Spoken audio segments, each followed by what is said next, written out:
একটি কবিতা লেখা হবে। তার জন্য অপেক্ষার উত্তেজনা নিয়ে লক্ষ লক্ষ উন্মত্ত অধীর ব্যাকুল বিদ্রোহী শ্রোতা বসে আছে ভোর থেকে জনসমুদ্রের উদ্যান সৈকতে।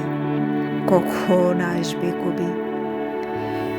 এই শিশু পার্ক সেদিন ছিল না, এ বৃক্ষে ফুলে শোভিত উদ্যান সেদিন ছিল না, এই তন্দ্রাচ্ছন্ন বিবর্ণ বিকেল সেদিন ছিল না। তাহলে কেমন ছিল সেদিনের সেই বিকেল বেলাটি? তাহলে কেমন ছিল শিশু পার্কে, বেঞ্চে, বৃক্ষে, ফুলের বাগানে ঢেকে দেয়া এই ঢাকার হৃদয় মাঠখানি? জানি সেদিনের সব স্মৃতি মুছে দিতে হয়েছে উদ্যত কালো হাত। তাই দেখি কবিহীনের বিমুখ প্রান্তরে আজ কবির বিরুদ্ধে কবি, মাঠের বিরুদ্ধে মাঠ, বিকেলের বিরুদ্ধে বিকেল, উদ্যানের বিরুদ্ধে উদ্যান, মার্চের বিরুদ্ধে মার্চ। হে অনাগত শিশু, হে আগামী দিনের কবি, শিশু পার্কের রঙিন দোলনায় দোল খেতে খেতে তুমি একদিন সব জানতে পারবে। আমি তোমাদের কথা ভেবে লিখে রেখে যাচ্ছি সেই শ্রেষ্ঠ বিকেলের গল্প। সেই উদ্যানের রূপ ছিল ভিন্নতর। না পার্ক, না ফুলের বাগান, এসবের কিছুই ছিল না। শুধু এক খণ্ড অখণ্ড আকাশ যেরকম, সেরকম দিগন্ত প্লাবিত ধুধু মাঠ ছিল দূরবাদলে ঢাকা, সবুজে সবুজময়। আমাদের স্বাধীনতা প্রিয় প্রাণের সবুজ এসে মিশেছিল এই ধুধু মাঠের সবুজে।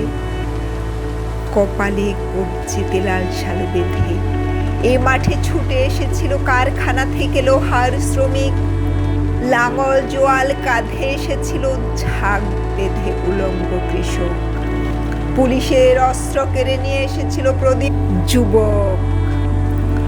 হাতের মুঠোয় মৃত্যু, চোখে স্বপ্ন নিয়ে এসেছিল মধ্যবিত্ত, নিম্ন মধ্যবিত্ত, করুণ কেরানি নারী, বৃদ্ধ, বেশ্যা, ভবঘুরে, আর তোমাদের মতো শিশু পাতা কোড়ানিরা দল বেঁধে।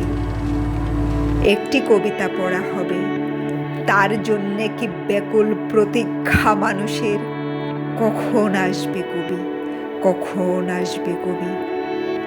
শত বছরের শত সংগ্রাম শেষে রবীন্দ্রনাথের মতো দৃপ্ত পায়ে হেঁটে অতঃপর কবি এসে জনতার মঞ্চে দাঁড়ালেন।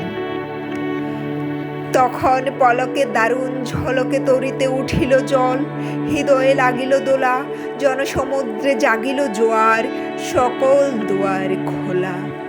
কে রোধে তাহার বজ্রকণ্ঠবাণী? গণসূর্যের মঞ্চ কাঁপিয়ে কবি শোনালেন তার অমর কবিতাখানি।